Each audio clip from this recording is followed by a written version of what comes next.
Hi everyone, welcome back to my video. आज के हम इस सेशन में प्लेटो की थ्योरी ऑफ कम्युनिज्म को डिटेल में समझने की कोशिश करेंगे। तो आज के इस वीडियो का एजेंडा होगा कि हम यहाँ पर सबसे पहले कम्युनिज्म क्या होता है इसको समझेंगे, इसका ओरिजिन कहाँ से हुआ इसको समझेंगे, और साथ ही साथ जो प्लेटो का कम्युनिज्म का आइडिया है उसको मॉडर्न कम्युनिज्म के आइडिया के साथ में कंपेयर करेंगे। मॉडर्न टाइम्स में हम सभी जानते हैं कि कार्ल मार्क्स जो हैं इनको हम कम्युनिज्म के साथ में एसोसिएट करते हैं। तो कार्ल मार्क्स का कम्युनिज्म का आइडिया क्या था, वो किस तरीके से प्लेटो के कम्युनिज्म के आइडिया से डिफरेंट है, वो समझने की कोशिश करेंगे। एंड साथ ही साथ यहाँ पर हम एग्जामिन करने की कोशिश करेंगे कि क्या प्लेटो को हम कम्युनिस्ट मान सकते हैं कि नहीं। अब देखिए, एक चीज़ बहुत ज़्यादा इम्पॉर्टेंट हमारे लिए जो होती है कि कभी कोई स्टेटमेंट अगर किसी एक्सपर्ट के द्वारा बैक की जाती है, सपोर्ट की जाती है, तो वो हमें ज़रूर यूज़ करनी चाहिए। तो इस केस में ज़्यादातर अगर कम्युनिज्म पे आपको क्वेश्चन आता है तो आप प्रोफेसर मैक्सी को कोट कर सकते हैं, क्योंकि प्रोफेसर मैक्सी कहते हैं कि प्लेटो इज़ द फर्स्ट कम्युनिस्ट। प्लेटो का जो आइडिया है जस्टिस का, कि किस तरीके से एक स्टेट बनाया जाना चाहिए, एक आइडियल स्टेट में कैसी कंडीशंस होनी चाहिए, वो कंडीशंस जो हैं कम्युनिज्म के साथ में आप कह सकते हो कनेक्ट होती हैं। तो प्लेटो का ये मानना था कि यूजुअली जो प्रॉपर्टी होती है और फैमिली होती है ना, वो इंसान को डिस्ट्रैक्टेड रखती है। वो क्या करते हैं कि लोग जो हैं अपनी फैमिली को लेकर के, प्रॉपर्टी को लेकर के इतना ज़्यादा डिस्ट्रैक्टेड फील करते हैं कि उनकी जो स्टेट के प्रति ऑब्लिगेशन होती है, जो ड्यूटी होती है, अपने समाज के प्रति जो ड्यूटी होती है, वो फुलफिल फिर नहीं कर पाते हैं। और इसीलिए ये कहते हैं कि कम्युनिज्म यहाँ पर हम इम्प्लीमेंट करेंगे। तो अब सबसे पहले तो देखिए, कम्युनिज्म की इतनी बात हो रही है तो समझने की कोशिश करते हैं कि व्हाट इज कम्युनिज्म। बहुत सारे ऐसे लोग होंगे जिनको कम्युनिज्म का मतलब ही नहीं पता होगा, पहली बार वो कम्युनिज्म वर्ड को सुन रहे होंगे। तो कम्युनिज्म वर्ड जो है ये डिराइव होता है वर्ड कॉमन से। तो एक चीज जो आपको यहाँ पे याद रखनी है कि कम्युनिज्म को माना जाता है it is a way of life, यानी कि जब आप जिंदगी इस तरीके से जीते हो जहां पर कॉमन ओनरशिप अलाउड होती है, जहां पर प्राइवेट ओनरशिप को बैन किया जाता है। प्राइवेट ओनरशिप क्या होती है? प्राइवेट ओनरशिप का मतलब होता है कि आप जैसे फॉर एग्जांपल अपनी खुद की ज़मीन जो है खरीद सकते हैं। आज तो ये अलाउड है कि आपने मान लीजिए 1 करोड़ में एक ज़मीन खरीदी, तो उस ज़मीन पे आपका पूरा एक्सक्लूसिव एक्सेस है। ठीक है, कोई और आकर के आपकी ज़मीन हथिया नहीं सकता है, वो इलीगल हो जाएगा फिर, राइट। तो प्राइवेट ओनरशिप आज के समय पे अलाउड है, लेकिन कम्युनिज्म का जो आइडिया है वो ये कहता है कि प्राइवेट ओनरशिप होगी ही नहीं, हम अलाउ ही नहीं करेंगे। ठीक है, इनफैक्ट आप देखेंगे कि मॉडर्न टाइम्स में जब कार्ल मार्क्स आते हैं तो कार्ल मार्क्स तो प्राइवेट ओनरशिप के सख्त खिलाफ हैं। क्यों? क्योंकि ये कहते हैं कि प्राइवेट ओनरशिप ही है जिसकी वजह से समाज में डिविजन्स आते हैं। समाज जो है 2 भाग में डिवाइडेड हो जाता है। अकॉर्डिंग टू कार्ल मार्क्स समाज डिवाइडेड हो जाता है, एक तरह के एक तरफ आपको दिखेंगे कैपिटलिस्ट क्लास जिनके पास बहुत प्रॉपर्टी होगी, बहुत पैसा होगा, वहीं दूसरी तरफ आपको वर्किंग क्लास के लोग दिखेंगे जो गरीब होंगे, जिनके पास बिल्कुल भी प्रॉपर्टी नहीं होगी। इसीलिए कैपिटलिस्ट क्लास को ये प्रॉपर्टीड क्लास भी कहते हैं। डोंट वरी, अभी के लिए आपको ना कुछ चीज़ें बहुत नई लग रही होंगी, but over the period of time जब हम कार्ल मार्क्स को डिटेल में पढ़ेंगे तो ये चीज़ें आपके लिए बहुत ही कॉमन हो जाएंगी। दूसरा, जो वर्किंग क्लास है इनको कहा जाता है प्रोलिटेरिएट। प्रोलिटेरिएट का मतलब होता है प्रॉपर्टी लेस पीपल, इनके पास बिल्कुल भी प्रॉपर्टी नहीं है। और इसीलिए मॉडर्न टाइम्स में जब भी कार्ल मार्क्स कम्युनिज्म की बात करते हैं तो ये कॉमन प्रॉपर्टी को प्रपोज करते हैं और कहते हैं कि प्राइवेट ओनरशिप नहीं होनी चाहिए। लेकिन हम तो यहाँ पर प्लेटो की बात कर रहे हैं, तो ऑब्वियसली प्लेटो को जब हम समझते हैं, तो प्लेटो जब कम्युनिज्म का आइडिया प्रपोज करते हैं, तो प्लेटो दो टाइप के कम्युनिज्म का आइडिया प्रपोज करते हैं। ये दो टाइप का कम्युनिज्म क्या है? ये है प्रॉपर्टी का कम्युनिज्म एंड दूसरा आता है हमारा फैमिली का कम्युनिज्म। अब हम समझने की कोशिश करते हैं कि ठीक है, प्रॉपर्टी का कम्युनिज्म तो हमें समझ में आता है कि कॉमन प्रॉपर्टी अलाउड होगी, यानी कि किसी को भी प्राइवेट प्रॉपर्टी जो है वो नहीं दी जाएगी, उसकी ओनरशिप नहीं दी जाएगी। मान लीजिए ये ज़मीन है, let's say that this is 10,000 square feet, ठीक है, और मान लेते हैं कि इसके ऊपर बहुत सारे आम के पेड़ लगे हुए हैं। तो अब मान लेते हैं कि ये जो ज़मीन है ये बेसिकली एक गांव के अंडर में आती है, और ये मान लेते हैं कि उस गांव में 100 लोग रहते हैं। तो ऐसे में ये जो 100 लोग हैं, ये इस पर्टिकुलर लैंड पे उगने वाले जो भी मान लीजिए आम हैं, ठीक है, इन सभी को फेयरली एक्सेस कर पाएंगे। मतलब कि ये सभी लोगों को जो है इक्वल यहाँ पर डिस्ट्रीब्यूट किए जाएंगे मैंगोस। क्यों? क्योंकि ये कॉमन प्रॉपर्टी है, इसको सभी लोग यूज़ कर सकते हैं। यहाँ पर जो भी चीज़ प्रोड्यूस होती है सभी में इक्वली डिस्ट्रीब्यूट की जा सकती है, ठीक है। लेकिन ये फैमिली कम्युनिज्म का क्या सिस्टम है, इसको हम डिटेल में समझने की कोशिश करते हैं, ठीक है। तो आपको बस अभी के लिए इतना याद रखना है कि प्लेटो जब कम्युनिज्म का आइडिया प्रपोज करते हैं, तो वो दो टाइप के कम्युनिज्म का आइडिया प्रपोज करते हैं। पहला है प्रॉपर्टी का कम्युनिज्म और दूसरा है फैमिली कम्युनिज्म, या फिर समटाइम्स इसको कहा जाता है कम्युनिज्म ऑफ वाइव्स, ठीक है। अब इसको डिटेल में हम समझेंगे, बट फिलहाल के लिए इतना याद रखिए। तो प्लेटो का जो आइडिया है ये बेसिकली, इसका रीज़न क्या है, इसका ऑब्जेक्टिव क्या है, ये कम्युनिज्म को प्रपोज करते हैं ये मेक श्योर करने के लिए कि जो फिलोसोफर किंग, जो रूलिंग क्लास पावर में आ रही है, यानी कि जिनको हमने रिक्वेस्ट किया है कि आप प्लीज़ फिलोसोफर किंग या फिलोसोफर क्वीन बन जाइए, तो पावर में आने के बाद क्योंकि आपको बहुत सारे रिसोर्सेस का इजी एक्सेस मिलता है, आपको पता है पॉलिटिक्स में बहुत ज़्यादा पैसा होता है, तो आपको इतना इजी एक्सेस मिलता है, आपको इतने सारे चांसेस मिलते हैं अपने पर्सनल बेनिफिट कमाने के लिए। इतना चांसेस मिलते हैं कि आप वहाँ से पैसा निकाल करके अपने खुद के लिए प्रॉपर्टी खरीद सकते हैं, अपनी फैमिली के लिए बहुत कुछ कर सकते हैं उस पैसे से, जो पैसा आपका नहीं है बाय द वे, वो पब्लिक का पैसा है, पब्लिक के वेलफेयर के लिए यूज़ किया जाना चाहिए। बट क्योंकि आपकी पोजीशन ऐसी है कि आप इन रिसोर्सेज को एक्सेस कर पाते हो, तो प्लेटो ये मानते हैं कि पॉसिबिलिटी तो हो सकती है कि फ्यूचर में जाकर के जब इतना ज़्यादा एक्सेस ऑफ रिसोर्सेज मिलता है किसी इंसान को, तो उसकी नीयत डोल सकती है, ठीक है। कोई भी ऐसा हो सकता है, समझदार आदमी जो पावर में आता है उसको दिखता है कि अरे इतना सब कुछ है यहाँ पर, तो ठीक है, तो वो अपने फ़ायदे के लिए भी उन रिसोर्सेज को यूज़ कर सकता है। तो उन्हीं सिचुएशंस को अवॉइड करने के लिए कम्युनिज्म का आइडिया यहाँ पर प्रपोज किया गया है प्लेटो के द्वारा। Very very simple, I hope you understand that कि ये बेसिकली लाया क्यों गया है, ठीक है। तो हमें एक चीज़ यहाँ पर जो समझ में आई है वो ये है कि कम्युनिज्म बेसिकली लाया गया है टू अवॉइड पॉसिबल करप्शन, कि फ्यूचर में अगर मान लीजिए करप्शन होती है तो उसका भी तोड़ निकाला जाए कि वो अलाउड ही ना हो, वो पॉसिबल ही ना हो एक तरीके से, राइट। तो इसीलिए ये कहते हैं स्पेसिफिकली कि जो गार्डियन क्लास है, वेरी वेरी इंपॉर्टेंट, जब हम बात करते हैं गार्डियन क्लास की, इसका मतलब है मैं बात कर रही हूँ रूलिंग क्लास की।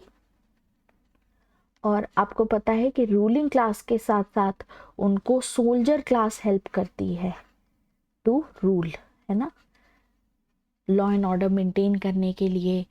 तो ये भी गार्डियन क्लास का ही पार्ट है। तो ये कहते हैं कि ये जो गार्डियन क्लास है, इनको ना तो प्राइवेट प्रॉपर्टी अलाउड होगी और ना ही इनको प्राइवेट फैमिली अलाउड होगी। सिंपल सी बात है, जब आपके पास फैमिली होती है तो फैमिली आपकी एक कमज़ोरी होती है। तो आप फैमिली को लेकर के सेल्फिश बन सकते हो कि व्हाट इफ कल को मैं ना रहूं तो कम से कम मेरे बच्चे जो हैं वो भूखे ना मरे। तो इसके लिए लोग क्या करते हैं, ज़्यादा से ज़्यादा करप्शन करते हैं, इतनी प्रॉपर्टी बना जाते हैं, इतना पैसा पीछे छोड़ जाते हैं कि उनके आने वाली जो पुश्तें हैं उनको कोई भी प्रॉब्लम ना हो। तो इस तरीके के सेल्फिश डिसीजंस जो हैं पॉसिबिलिटी रहती है अगर फैमिली होगी आपकी। तो इसीलिए प्लेटो कहते हैं इस सेल्फिशनेस को हटाने के लिए कि फैमिली, प्राइवेट फैमिली में बैन ही कर देता हूँ गवर्निंग क्लास के लिए, ना तो रूलिंग क्लास के लिए ना ही सोल्जर क्लास के लिए प्राइवेट फैमिली अलाउड होगी। ठीक है, तो फिर अगर ऐसा होगा तो फिर बच्चे कैसे पैदा होंगे? उसका कारण ये है कि देखिए, ये जो रूलिंग क्लास है और जो सोल्जर क्लास है, एक तरीके से इनकी सोल की क्वालिटी जो है वो बहुत अच्छी है। ठीक है, तभी तो ये इस पोजीशन पर पहुंचे हैं। तो प्लेटो मानते थे कि इन लोगों के अगर बच्चे होते हैं तो ऑब्वियसली आने वाले समय में ये जो बच्चे होंगे ये भी बहुत इंटेलिजेंट होंगे, हो सकता है इनकी सोल की क्वालिटी भी बहुत अच्छी हो। और इसीलिए इसको अवॉइड करने के लिए कि भाई हमारी रेस की क्वालिटी ना गिरे, ठीक है, हमारी जो कल्चर है उसमें हमारी जो नस्ल है वो ना गिरे, तो प्लेटो ये प्रपोज करते हैं कि यहाँ पर मीटिंग अलाउड होगी। यानी कि शादी तो अलाउड होगी लेकिन वो सिर्फ इस पर्पस से होगी कि बच्चे पैदा किए जा सके। एक बार बच्चा पैदा हो जाएगा उसके बाद जो है, जो रूलिंग क्लास का पार्ट होंगे या जो गार्डियन क्लास का पार्ट होंगे वो अपनी अपनी लाइफ में चले जाएंगे, वो एक फैमिली की तरह नहीं रहेंगे। जैसे सपोज कीजिए कि ये एक फिलोसोफर किंग है और वहीं पर एक और फिलोसोफर क्वीन थी। क्वीन या मतलब इनको पोजीशन नहीं दी गई लेकिन ये वन ऑफ द मिनिस्टर्स में आती हैं। तो मान लेते हैं कि इन दोनों के बीच में जो है हम टेम्परेरी एक वेडिंग करा देते हैं, शादी करा देते हैं, मीटिंग होती है और उसके बाद जो है यहाँ पर बच्चे पैदा होते हैं। अब बच्चे पैदा होने के बाद ये दोनों अपनी अपनी रिस्पॉन्सिबिलिटीज़ निभाएंगे स्टेट के प्रति। ये वापस चले जाएंगे, ये बच्चे को पैदा नहीं करेंगे, उसको पालेंगे या पोसेंगे नहीं एक तरीके से पैदा करने के बाद। ठीक है, तो यानी कि जो बच्चों की रिस्पॉन्सिबिलिटी होगी वो इन दोनों की नहीं होगी। तो यानी कि सिंपल सी चीज़ है कि फैमिली यूनिट जो है, जो यूजुअली एग्जिस्ट करती है, वो इनके लिए अलाउड ही नहीं है। बच्चों का पालन पोषण का काम कौन करेगा? बच्चे के पालन पोषण का काम करेगा स्टेट। स्टेट ही इनका खाने पीने का ध्यान रखेगा, स्टेट ही इनको ट्रेन करेगा, स्टेट ही इनको एजुकेशन प्रोवाइड करेगा।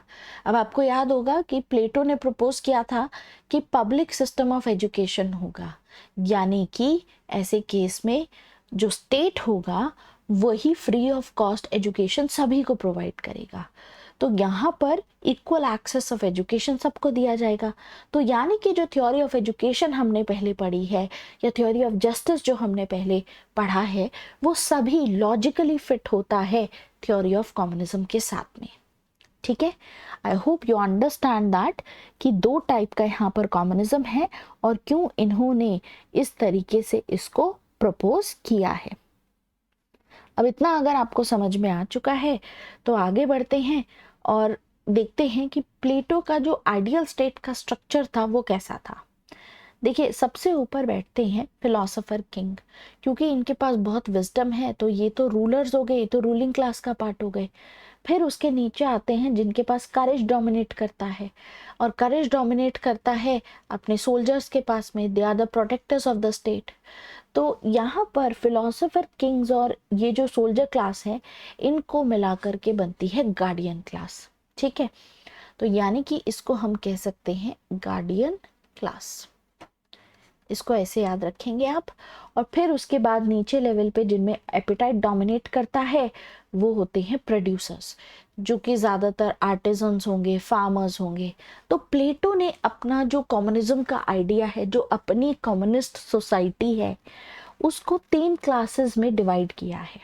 और ये कहते हैं कि जो कम्युनिज्म है वो इस लेवल पे और इस लेवल पे ही अप्लाइड होगा, प्रोड्यूसर के लेवल पे अप्लाइड नहीं होगा। प्रोड्यूसर्स को अलाउ किया जाएगा कि वो प्राइवेट प्रॉपर्टी होल्ड कर सकते हैं और अपनी पर्सनल फैमिली भी अपने अंडर रख सकते हैं। ठीक है, समझ में आई ये चीज़? तो ये इस तरीके से आपको ऐसा कुछ दिखाई देगा जो प्लेटो यहाँ पर कम्युनिज्म को प्रपोज कर रहे हैं। अब प्लेटो की जो कम्युनिज्म का आइडिया है, इसको लेकर के हमारे पास एक और एक्सपर्ट आते हैं। ठीक है, ये है professor Barker, very very important. And ये कहते हैं कि प्लेटो जब फैमिली को देखते हैं तो फैमिली को लेकर के प्लेटो को नज़र आता है कि फैमिली जो है एक ऐसा ज़रिया है जिसके थ्रू लोग सेल्फिश हो सकते हैं। तो इसीलिए कहते हैं कि प्लेटो मानते हैं कि family is a root of selfishness, ये जड़ है सेल्फिशनेस की, क्योंकि हर कोई अपने बच्चों को लेकर के प्रोटेक्टिव तो होगा ही उनकी भलाई के लिए। इसीलिए आप देखेंगे कि लोग जो है करप्शन करने को भी तैयार हो जाते हैं। तो ये कहते हैं कि फैमिली में क्योंकि इतनी सेल्फिशनेस होती है तो आगे जाकर के फैमिली फ्यूड भी क्रिएट हो सकता है। आगे जाकर के आपस में जब लड़ाई होती है तो थोड़ा आप देखेंगे कि इस वजह से ना जो हार्मनी होती है समाज में वो ब्रेक हो सकती है, स्पेसिफिकली रूलिंग क्लास और गार्डियन क्लास के लिए, जो कि बहुत इंपॉर्टेंट रोल प्ले करते हैं स्टेट को रन करने में, स्टेट को प्रोटेक्ट करने में। और इसके चलते जो डेवलपमेंट होनी चाहिए थी वो डेवलपमेंट भी रुक जाती है।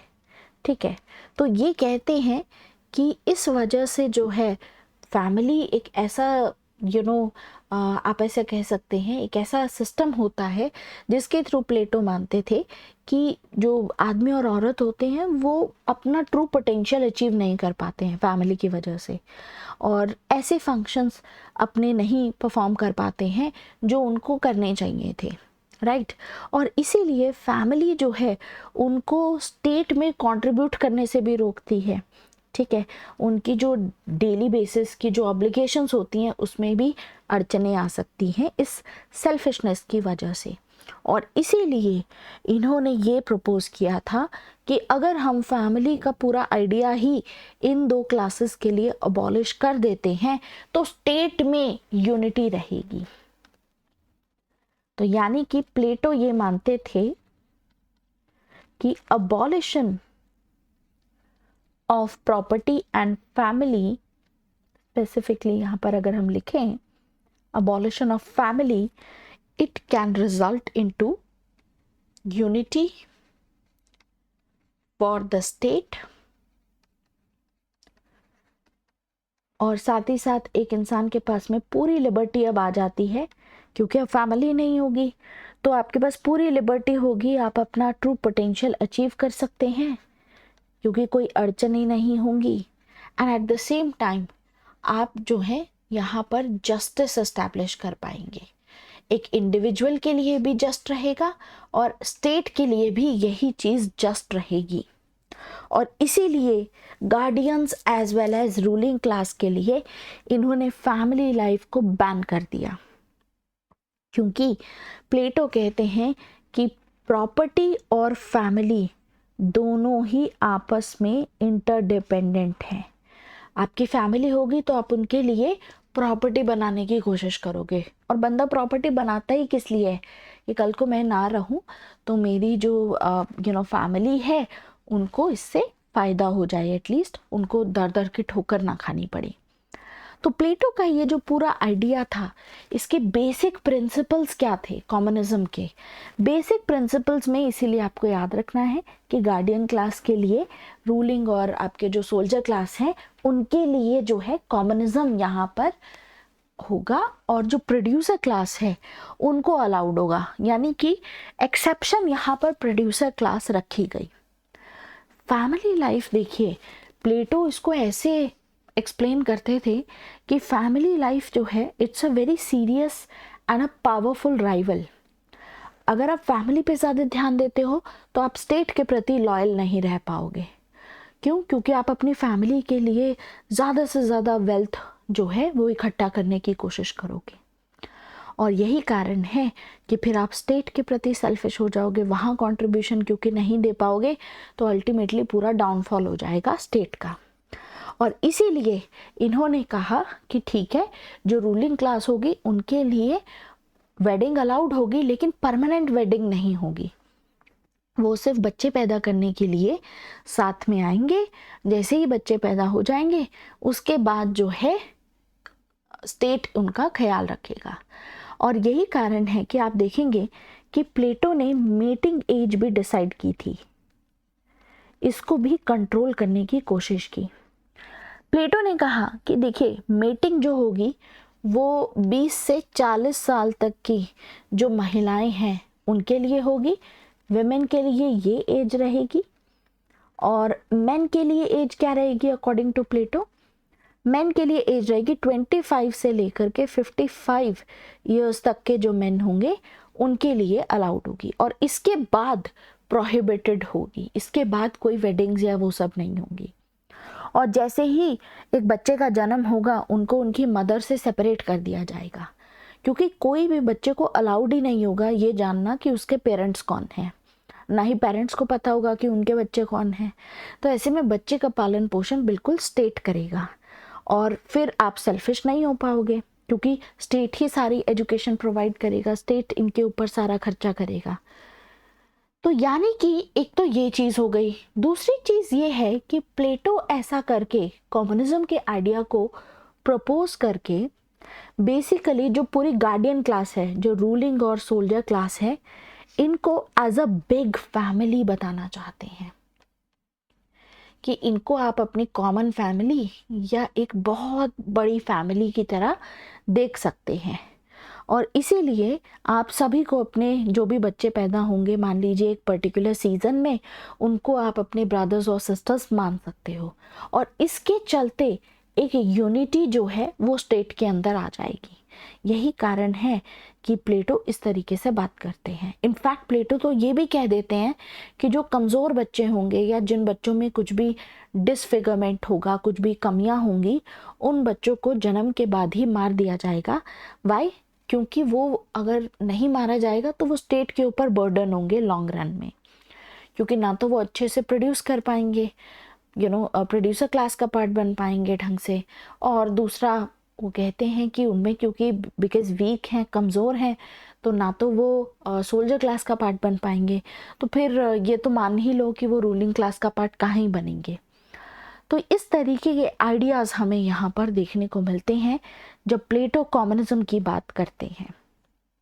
लेकिन देखिए, प्लेटो का ये जो आइडिया है, ये आइडिया आप देखेंगे कि बहुत सभी लोगों ने क्रिटिसाइज़ किया है, लेकिन मेनली अगर देखा जाए तो ये क्रिटिसाइज़ किया गया है एरिस्टोटल के द्वारा।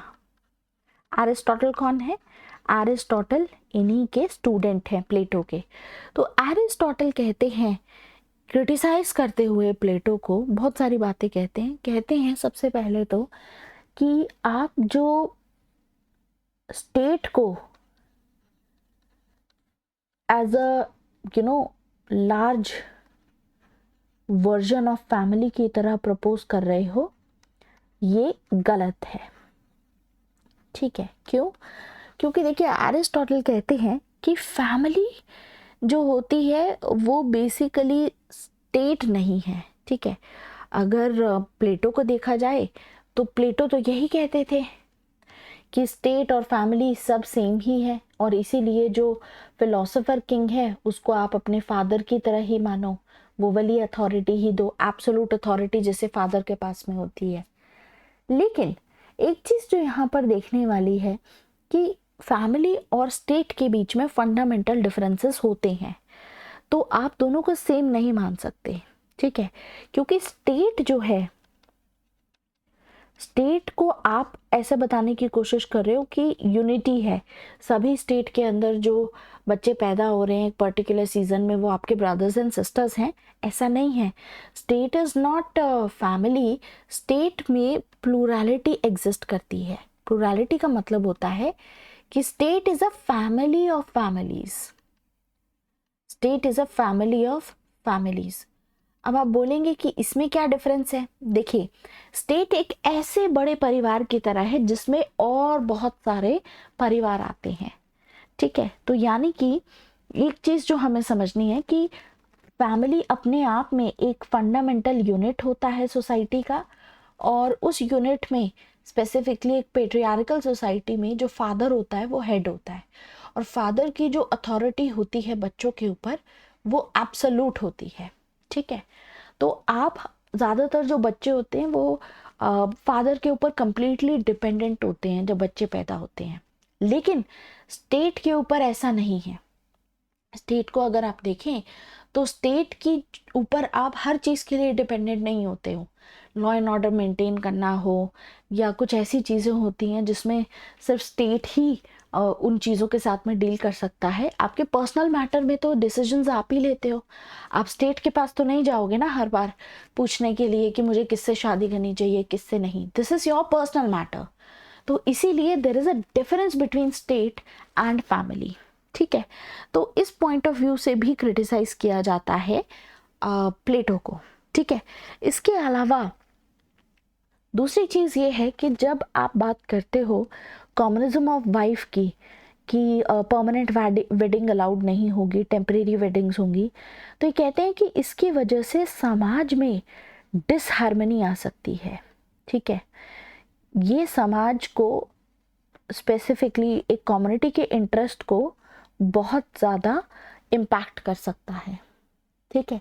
और उसका कारण ये भी है कि आप क्या बोल रहे हो कि एक जो फीमेल होगी फॉर एग्जांपल, ठीक है, जो 20 से 40 साल तक की है, उसकी एक टेम्परेरी आप वेडिंग कराते हो कि ठीक है बच्चे पैदा करने के लिए, लेकिन बाद में ये फीमेल आगे जा कर के मान लीजिए पॉलिटिक्स में ही कंट्रीब्यूट करती है बच्चा पैदा करने के बाद, लेकिन कल को फिर से आप एक्सपेक्ट कर सकते हो इस फीमेल को कि this is going to be again for the purpose of producing a child, किसी और के साथ में मीटिंग करे, राइट। सो इनका यही कहना है कि डिस्ट्रीब्यूटिवली एक फीमेल जो है she can not be the wife of all guardians. तो कॉमन वाइफ का जो कॉन्सेप्ट है ये लॉजिकली इतना ज़्यादा एक्सेप्टेबल नहीं होगा समाज में, ठीक है। तो ये भी एक इम्पॉर्टेंट चीज़ है। इनफैक्ट आप देखेंगे कि एक राजा की जो है बहुत सारी रानियां हो सकती हैं, लेकिन एक रानी के आप नहीं देखेंगे कि बहुत सारे राजा होंगे वहाँ पर, राइट। सो लॉजिकली भी अगर देखें कि पेट्रियार्कल सोसाइटी में किस तरीके से काम होता है, तो अल्टीमेटली ये भी एक ऐसी चीज़ है जो एक्सेप्टेबल नहीं है। दूसरा, स्टेट यहाँ पर मीटिंग के प्रोसेस को कंट्रोल कर रहा है, तो ये चीज़ तो काम ही नहीं कर पाएगी। क्यों? बिकॉज आप स्टेट से एक्सपेक्ट कर रहे हो कि स्टेट जो है जो बेस्ट मैन होगा बेस्ट वुमेन होगी उनको साथ में लेकर के आएंगे और मीटिंग कराएंगे ताकि प्रोक्रिएशन किया जा सके। प्रोक्रिएशन का मतलब क्या होता है? प्रोक्रिएशन का मतलब होता है कि बच्चा प्रोड्यूस किया जा सके, ठीक है। तो प्रोक्रिएशन के पर्पस से स्टेट ही इस रिस्पॉन्सिबिलिटी को निभाए। How can you expect that कि बस एक अच्छी ब्रीड आए ताकि आगे जाकर के स्टेट इससे बेटर हो। तो इस पॉइंट ऑफ व्यू से भी आप इसीलिए देखेंगे कि इस चीज़ को एक्सेप्टेबल नहीं माना जाता है। बाकी एरिस्टोटल तो जब भी बात करते हैं कम्युनिज्म की, प्लेटो का ये जो कम्युनिज्म का आइडिया था, तो उनका तो सिंपल सा कहना था कि देखिए, क्योंकि ये ग्रेटेस्ट डिसाइपल है प्लेटो के, ग्रेटेस्ट क्रिटिक हैं, तो ये कहते हैं कि प्लेटो ने जो प्राइवेट प्रॉपर्टी का इंस्टीट्यूशन है उसके जो गुड एस्पेक्ट हैं, उसके जो अच्छे बातें हैं, उन चीज़ों को बिल्कुल इग्नोर कर दिया है। जैसे कि अगर किसी इंसान को प्राइवेट प्रॉपर्टी अलाउड होती है, ठीक है, तो ये बेसिकली एक मोटिवेशन की तरह काम करता है। आप खुद बताइए कि अगर आपको प्राइवेट प्रॉपर्टी अलाउड ही नहीं होगी खरीदनी और रखनी, तो आप किस चीज़ के लिए काम कर रहे हो?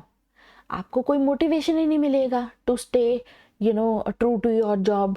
तो एक वो चीज़ है। दूसरा, जब किसी के पास में बहुत सारी प्रॉपर्टी होती है या प्राइवेट प्रॉपर्टी होती है, तो प्रॉपर्टी के थ्रू उस मैन को जाना जाता है, रिकॉग्निशन मिलता है इंसान को। एग्जाम्पल के तौर पे व्हाई डू यू थिंक आपको अंबानी का नाम पता है या अडानी का नाम पता है आज के समय पे, या हम बोल सकते हैं कि इलॉन मस्क है, ठीक है, इसी तरीके से जेफ बीजोस हो गए, ठीक है, ऐसे बहुत सारे लोग हैं। इनके नाम आपको क्यों पता है? क्योंकि इनके पास बहुत सारा पैसा है, बहुत सारी प्रॉपर्टी है। तो प्रॉपर्टी से फेम भी आता है, आपको समाज में इज्जत मिलती है, रिस्पेक्ट मिलती है, रिकॉग्निशन मिलता है। तो अब खुद सोचिए कि जब आप कोई काम कर रहे हैं तो ये कितना अच्छा मोटिवेशन आपके लिए साबित हो सकता है। तो दूसरा ये कहते हैं कि एरिस्टोटल, जिन लोगों के पास में प्राइवेट प्रॉपर्टी होती है, यानी कि उन लोगों के पास में रीजन है, तो ये तो आपको अलाउड ही करना चाहिए। क्यों? क्योंकि ऐसे लोग बहुत समझदारी से डिसीजंस लेंगे, ऐसे लोग बहुत इंटेलिजेंट होते हैं, तो उनको पता होता है आप कहाँ इन्वेस्ट कर सकते हो और किस समय पे आपको इन्वेस्ट करना चाहिए, तो इनका पैसा डूबेगा नहीं, इनकी प्रॉपर्टी और मल्टीप्लाई होती रहेगी। तो इसीलिए कहते हैं, इनफैक्ट जिन लोगों के पास में प्रॉपर्टी होती है, अगर आपको अलाउड है प्रॉपर्टी, तो आप हमेशा चाहेंगे कि समाज में स्टेबिलिटी बनी रहे, ताकि आपके जो पोजेशंस हैं, आपकी जो प्रॉपर्टी है, उस पर कोई खतरा ना हो। आप चाहेंगे कि समाज में लॉ एंड ऑर्डर मेंटेन रहे। लेकिन अगर आपके पास में प्रॉपर्टी नहीं है, आपके पास लूज करने के लिए कुछ नहीं है, तो अगर समाज में इंस्टेबिलिटी भी होगी, आपको कोई फर्क नहीं पड़ेगा। दूसरी चीज ये कहते हैं कि प्राइवेट प्रॉपर्टी अगर आप अलाउ करते हो तो it is a source of charity also.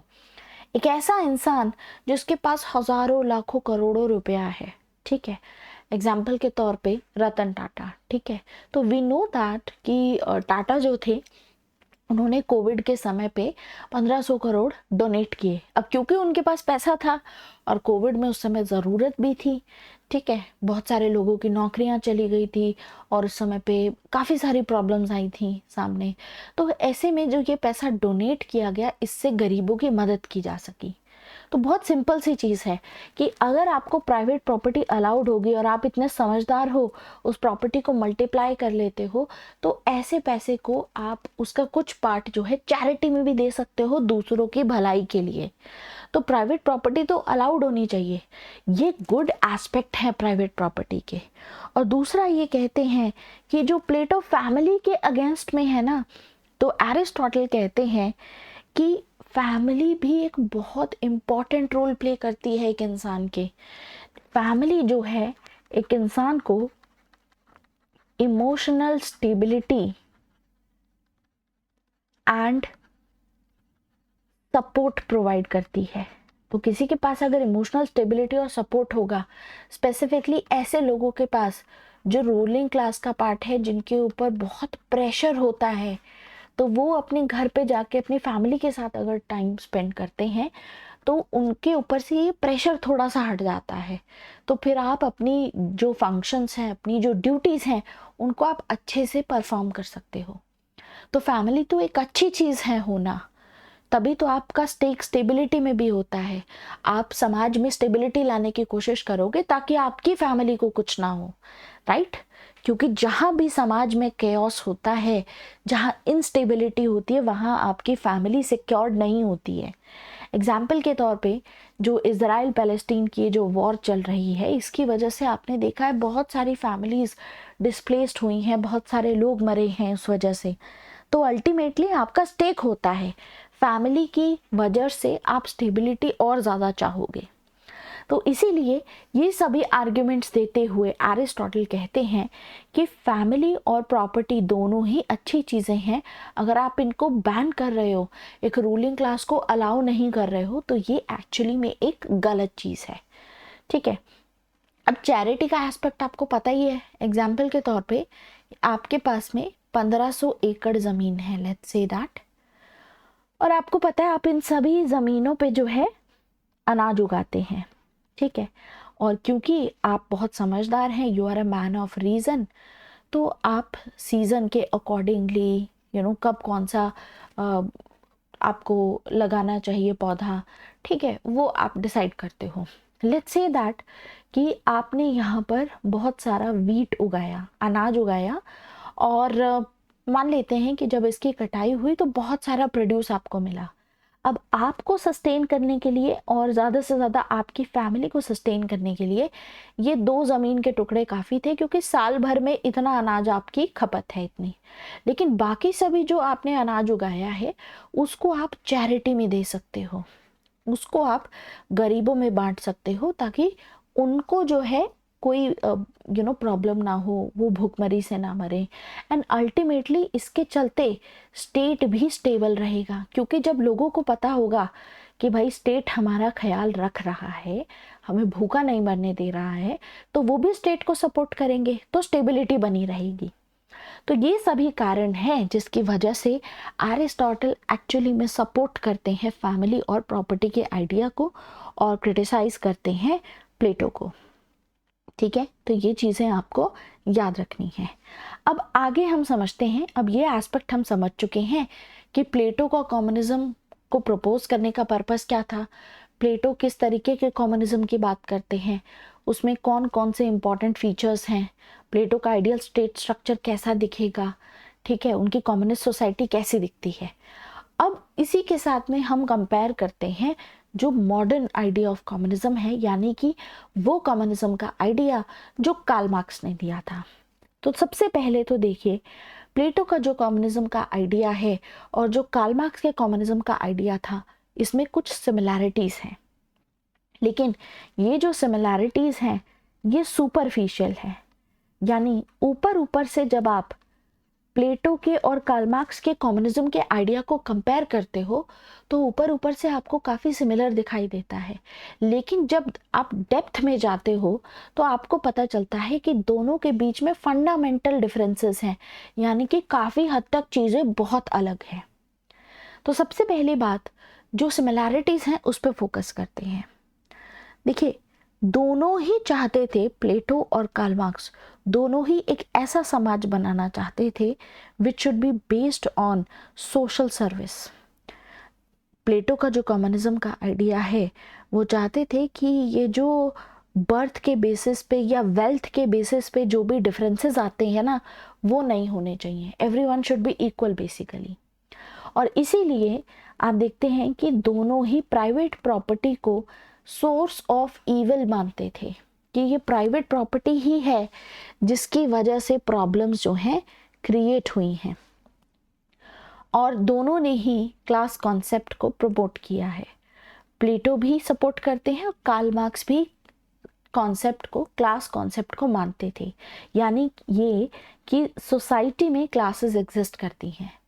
ठीक है, दूसरा, सोशल ऑर्गेनाइजेशन के पॉइंट ऑफ व्यू से अगर हम देखें तो दोनों ही ऐसे एक समाज बनाना चाहते थे जो कि ऑर्गेनाइज किया जा सके on the basis of social service. Social service मतलब कि आप समाज में किस पॉइंट ऑफ व्यू से कंट्रीब्यूट कर रहे हैं, उस हिसाब से जो है समाज होना चाहिए। अब इतनी सिमिलैरिटीज आपको देखने को मिली, तो यही बस सिमिलैरिटीज थी, लेकिन डिफरेंसेस आपको बहुत ज़्यादा देखने को मिलेंगे। जैसे कि आप देखते हैं कि फिलोसफिकल बेसिस पे प्लेटो जो है एक आइडियलिस्ट हैं, ये स्टेट को ऊपर रखते हैं और इंडिविजुअल को बाद में रखते हैं। आइडियलिस्ट वही लोग होते हैं जिनके लिए स्टेट ऑर्गेनिक होता है, स्टेट नेचुरल होता है और state is superior, state is prior to an individual. लेकिन मार्क्स एक मटीरियलिस्ट हैं। तो एक तो ये डिफरेंस आ जाता है। प्लेटो जो है आइडिया को अल्टीमेट रियलिटी मानते थे और इसीलिए कहते थे कि अगर आप मेरे आइडियाज़ को समझ सकते हैं, मेरे कॉन्सेप्ट ऑफ जस्टिस को समझेंगे, तो जिस तरीके का आइडियल स्टेट मैं आपको बता रहा हूँ कि आपको ऐसा ही करना है, तो आप उसको एक्सेप्ट करेंगे। ठीक है, कि ultimately this is the reality of the world. लेकिन कार्ल मार्क्स कहते हैं कि ये आइडिया जो होता है एक फॉल्स कॉन्शियसनेस होती है। इसका मतलब क्या है, देखिए, क्योंकि कार्ल मार्क्स जो हैं एक मटीरियलिस्ट है, तो कार्ल मार्क्स आइडिया को प्रेफरेंस नहीं देते हैं। हम ये जानते हैं, एक होता है आइडिया और दूसरा होता है मैटर। मैटर यानी कि जो चीज़ इस दुनिया में आप देख समझ सकते हो, छू सकते हो, अपने सेंसेस से उसका मतलब एहसास कर सकते हो, राइट। लेकिन आइडिया एक ऐसी चीज़ होती है जो कि बियॉन्ड मैटर होती है, जो कि आप रीज़न से सिर्फ समझ ही सकते हो, राइट। लेकिन कार्ल मार्क्स का ये कहना था कि मैटर ज़्यादा इम्पॉर्टेंट होता है, आइडिया इम्पॉर्टेंट नहीं होता है। इसको कैसे समझाऊं मैं आपको, एक बहुत ही सिंपल एग्जांपल से समझाती हूँ। कार्ल मार्क्स जो हैं वो गरीबों का साथ देते हैं, वो गरीबों के लिए उनके हक की बात करते हैं। अब मान लेते हैं हम दो चीज़ें, एक जगह हम यहाँ पर देखते हैं कि we have somebody from let's say that एक मैनेजर पोजीशन पे है कोई, ठीक है, इंटेलेक्चुअल क्लास से बिलोंग करता है, और वही दूसरी तरफ एक वर्कर है या एक फार्मर है मान लेते हैं, ठीक है, और ये खेत में अपना फसल वगैरह बोता है। तो यूजुअली आज के दुनिया में मैनेजर को ज़्यादा इज्जत मिलेगी, इसको ज़्यादा इम्पोर्टेंस दी जाती है, और एक फार्मर को नहीं दी जाती। लेकिन अगर आप रियलिटी को समझें, अकॉर्डिंग टू कार्ल मार्क्स ये कहते हैं कि फार्मर ज़्यादा इम्पॉर्टेंट रोल प्ले कर रहा है, क्योंकि फार्मर है जो अनाज उगा रहा है। अगर वो अनाज नहीं उगाएगा तो आप भूखे मर जाओगे। तो फिर आप जो ये दिमाग लगा रहे हो, आप जो अपना आइडिया बता रहे हो कि जैसा मैं बोल रहा हूँ वही सही है, वो सब वहीं धरा का धरा रह जाएगा। क्योंकि सरवाइव करने के लिए मैटर ज़्यादा इम्पॉर्टेंट है, आइडिया इम्पॉर्टेंट नहीं होता है। और इसीलिए ये कहते हैं कि आइडिया जो है ये एक फॉल्स कॉन्शियसनेस है। आपके दिमाग में अगर एक आइडिया डाल दिया जाता है, मान लीजिए कि आप भी जो है कल को अमीर बन सकते हो, तो ये बात बिल्कुल गलत है। जिसके पास बहुत ज़्यादा प्राइवेट प्रॉपर्टी होगी वो और ज़्यादा अमीर होता चला जाएगा, ठीक है। सिंपल सा ये मैटर के पॉइंट ऑफ व्यू से बताते हैं। बाकी इसको डिटेल में जब हम बात करेंगे ना तो आपको और ज़्यादा अच्छे से समझ में आएगा। फिलहाल के लिए इतना याद रखिए आप। दूसरा, हम देखते हैं कि क्लासेस दोनों ने प्रपोज की हैं, लेकिन क्लास डिवीजन आपको यहाँ पर देखने को मिलेगा। प्लेटो जब क्लासेस की बात करते हैं तो प्लेटो क्लासेस की बात करते हैं सोल की क्वालिटी के बेसिस पे, कि एक रूलिंग क्लास है, एक सोल्जर क्लास है और एक एपिटाइट क्लास है, यानी कि प्रोड्यूसर क्लास है। लेकिन जब कार्ल मार्क्स क्लासेस की बात करते हैं तो उनके अकॉर्डिंगली जो है इकोनॉमिक कैटेगरी है, यानी कि दो आपको यहाँ पर वेल्थ के अकॉर्डिंगली डिवीजन होता है समाज में। अगर आपके पास प्रॉपर्टी है, आपके पास पैसा है, तो आप कैपिटलिस्ट क्लास का पार्ट हो, अदरवाइज आप वर्किंग क्लास का पार्ट हो। तो आपको ये डिवीजन भी, ये डिफरेंसेस भी देखने को मिलते हैं कार्ल मार्क्स और प्लेटो के बीच में। दूसरा, प्लेटो तो स्टेट को इम्पोर्टेंट मानते थे कि स्टेट के थ्रू ही सब चीज़ें हम अच्छी कर सकते हैं, लेकिन कार्ल मार्क्स अलग सोचते हैं। कार्ल मार्क्स का जो कम्युनिज्म का आइडिया है, ये कहते हैं कि स्टेट ही एक ऐसा तरीका है जिसकी वजह से जो वर्किंग क्लास है इनको एक्सप्लॉइट किया जाता है, इनका शोषण किया जाता है। तो यानी कि जहाँ प्लेटो स्टेट के फेवर में बात करते हैं, कार्ल मार्क्स स्टेट के अगेंस्ट में बात करते हैं कि स्टेट एक ऐसा जरिया है जिसके थ्रू आपको एक्सप्लॉइट किया जाता है। तो आपको यहाँ पर इसीलिए डिफरेंसेस देखने को मिलेंगे दोनों के बीच में। और आप देखेंगे कि प्लेटो जब कम्युनिज्म के आइडिया को प्रपोज करते हैं तो ये कहते हैं कि कम्युनिज्म सिर्फ गार्डियन क्लास के लिए, यानी कि रूलिंग और जो सोल्जर क्लास है उनके ऊपर अप्लाइड होगा। जो मेजॉरिटी लोग हैं, यानी कि जो प्रोड्यूसर क्लास है मेजॉरिटी में, उनके ऊपर अप्लाई नहीं किया जाएगा।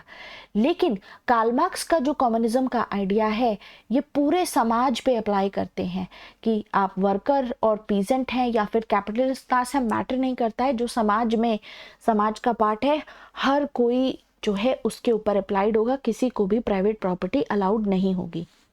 और इसीलिए आप देखते हैं कि प्लेटो का जो कम्युनिज्म का आइडिया है वो लिमिटेड है, लेकिन कार्ल मार्क्स का जो आइडिया है वो कंप्लीट सोसाइटी को चेंज कर देना, उसको ओवरहॉल कर देना, इस तरीके का आपको दिखाई देगा। तो ये डिफरेंसेस आपको देखने को मिलते हैं। इसीलिए आप देखेंगे कि प्लेटो का जो कम्युनिज्म है उसमें प्रॉपर्टी और वाइफ्स, चिल्ड्रन, इन सब की बात की जाती है कम्युनिज्म की, लेकिन कार्ल मार्क्स सिर्फ और सिर्फ प्रॉपर्टी के कॉमन ऑनरशिप की बात करते हैं। प्लेटो कम्युनिज्म को प्रपोज करते हैं ताकि करप्शन को खत्म कर सके गार्डियन क्लास में, लेकिन कार्ल मार्क्स इसीलिए कम्युनिज्म को प्रपोज करते हैं ताकि जो गरीब लोग हैं उनके साथ जो शोषण हो रहा है उसको खत्म किया जा सके। और इसीलिए प्लेटो जो हैं सारी अथॉरिटी फिलोसोफर किंग को दे देते हैं, लेकिन कार्ल मार्क्स क्योंकि गरीबों के फेवर की बात कर रहे हैं तो सारी अथॉरिटी वर्किंग क्लास को यहाँ पर देते हैं। तो इसीलिए आप देखेंगे कि प्लेटो का जो कम्युनिज्म का आइडिया है वो स्टेट यूनिटी के पॉइंट ऑफ व्यू से बात करते हैं और कहते हैं कि इकोनॉमिक पावर को और पॉलिटिकल पावर को हमें अलग करना चाहिए, क्योंकि अगर ये साथ में आ जाते हैं तो करप्शन होता है। और इसीलिए कहते हैं कि इकोनॉमिक पावर जो है वो प्रोड्यूसिंग क्लास के पास में होनी चाहिए और पॉलिटिकल पावर जो कि रूलिंग क्लास और सोल्जर क्लास जिसका पार्ट है, इनको अलग रखना चाहिए। इनको जो है प्राइवेट प्रॉपर्टी और ये सभी चीज़ें अलाउ नहीं करनी चाहिए। जबकि जो कार्ल मार्क्स का आइडिया है ये मानते हैं, ये सिर्फ इकोनॉमिक पे फोकस करते हैं, ये पॉलिटिकल पावर के बारे में बात ही नहीं करते। कार्ल मार्क्स कहते हैं कि हर चीज़ इकोनॉमिक से गाइडेड होती है और इसीलिए कहते हैं कि आपको नेशनलाइजेशन पे ध्यान देना होगा। आप जब भी किन्हीं भी प्रोडक्ट्स को डिस्ट्रीब्यूट करते हैं तो उसको इक्विटेबली आप डिस्ट्रीब्यूट करें। और इसीलिए आप देखते हैं कि ये ज़्यादातर इकोनॉमिक एंड पॉलिटिकल पावर जो है दोनों ही वर्किंग क्लास को देते हैं। और ये कहते हैं कि हमें पॉलिटिक्स पे ज़्यादा फोकस करने की ज़रूरत नहीं है। What we need is we need to focus on economic restructuring. अब ये इकोनॉमिक रीस्ट्रक्चरिंग होगी कैसे, उसको हम बात करेंगे जब हम कार्ल मार्क्स को डिस्कस करेंगे डिटेल में। लेकिन अभी के लिए इसको याद रखिए कि इकोनॉमिक रीस्ट्रक्चरिंग होगी थ्रू रेवोल्यूशन। क्रांति आएगी और क्रांति जब रेवोल्यूशन लाया जाएगा तो जो भी private property capitalist class hold करते होंगे उनसे छीन करके सभी के बीच में इक्वली डिवाइड कर दी जाएगी। तो अब स्कोप और प्रैक्टिकलिटी के पॉइंट ऑफ व्यू से अगर हम देखें तो प्लेटो का जो कम्युनिज्म का आइडिया है ये फिलोसफिकल है, लेकिन ये काफ़ी इम्प्रैक्टिकल है, क्योंकि ये सिर्फ ग्रीस की उस सोसाइटी में ही इम्प्लीमेंट किया जा सकता था, लेकिन इसको कभी भी एक्चुअल प्रैक्टिस में नहीं लाया गया। ये सिर्फ पेपर पे ही रह गई बात। लेकिन जो कम्युनिज्म का आइडिया जो कार्ल मार्क्स ने प्रपोज किया है वो प्रैक्टिकल फिलोसफी है और इसका आप इंटरनेशनली देखेंगे कि इसको हर कहीं अप्लाई किया जा सकता है और इसको in the various part of world implement भी किया गया है। जैसे कि रशिया में इम्प्लीमेंट किया गया, चाइना में इम्प्लीमेंट किया गया। ठीक है, सो दिस इज समथिंग जो हम कह सकते हैं कि प्रैक्टिकली इम्प्लीमेंटेबल है। बाकी एवोल्यूशन के पॉइंट ऑफ व्यू से अगर देखा जाए तो प्लेटो का ये जो कॉन्सेप्ट है, क्योंकि इम्प्रैक्टिकल इसको माना जाता है प्लेटो के आइडियाज़ को कि इसको इम्प्लीमेंट करना बहुत ही मुश्किल है, वहीं कार्ल मार्क्स के आइडियाज़ जो हैं इनको समय के साथ में इवॉल्व किया गया, अडाप्ट करके सभी कंट्रीज़ ने इम्प्लीमेंट भी किया गया है यहाँ पर। तो अगर आपसे पूछा जाए कि क्या प्लेटो पहले कम्युनिस्ट थे तो आप बोलेंगे कि हाँ, प्रोफेसर मैक्सी तो कहते हैं कि ये फर्स्ट कम्युनिस्ट थे, लेकिन प्लेटो का जो कम्युनिज्म का आइडिया है और जो कार्ल मार्क्स का कम्युनिज्म का आइडिया है, दोनों में आपको डिफरेंसेस जो हैं देखने को मिलते हैं। तो आप ये कहेंगे कि प्लेटो का आइडिया लिमिटेड है, थोड़ा एरिस्टोक्रेटिक है, क्योंकि वो सिर्फ गार्डियन और रूलिंग क्लास यानी कि और सोल्जर क्लास पे फोकस कर रहे हैं। लेकिन आप देखेंगे कि ज़्यादातर थ्योरेटिकल आइडिया ही है। वहीं जो मॉडर्न कम्युनिज्म का आइडिया है, जो कार्ल मार्क्स का आइडिया है, वो बहुत ब्रॉड है और इसीलिए प्रैक्टिकली इम्प्लीमेंटेशन भी देखने को मिलेगा। तो आप प्रोफेसर मैक्सी के साथ साथ जो प्रोफेसर बार्कर हैं इनको भी कोट कर सकते हैं और कह सकते हैं कि ये कहते हैं कि प्लेटो का जो कम्युनिज्म का आइडिया है ये एक्चुअली में हाफ कम्युनिज्म है, कंप्लीट कम्युनिज्म नहीं है, क्योंकि प्लेटो का आइडिया सिर्फ एक छोटी फ्रैक्शन के जो लोग हैं, पॉपुलेशन है, उन्हीं पे अप्लाई किया गया है। यानी कि ये सिर्फ गार्डियन क्लास के ऊपर अप्लाई किया गया है और गार्डियन क्लास तो आपको पता ही है कि माइनॉरिटी में होती है, प्रोड्यूसर क्लास मेजॉरिटी में है।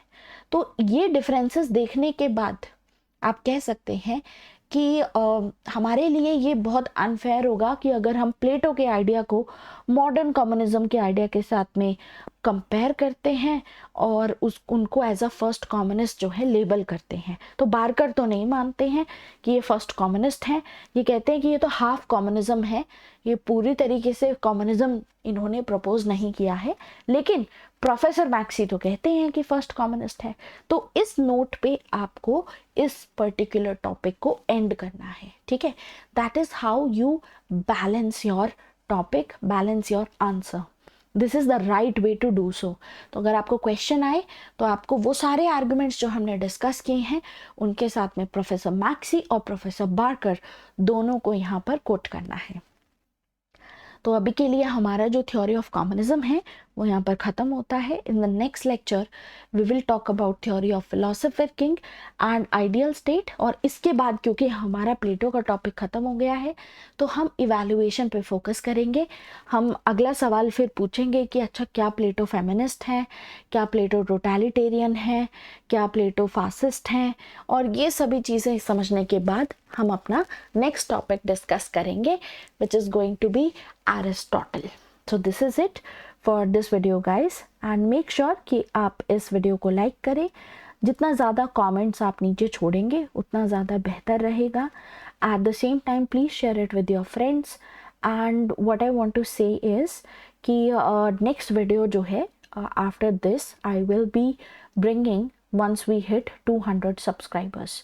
अभी जो है 170 समथिंग है, तो माई नेक्स्ट गोल इज़ कि अगली video I will upload when it hits 200 subscribers.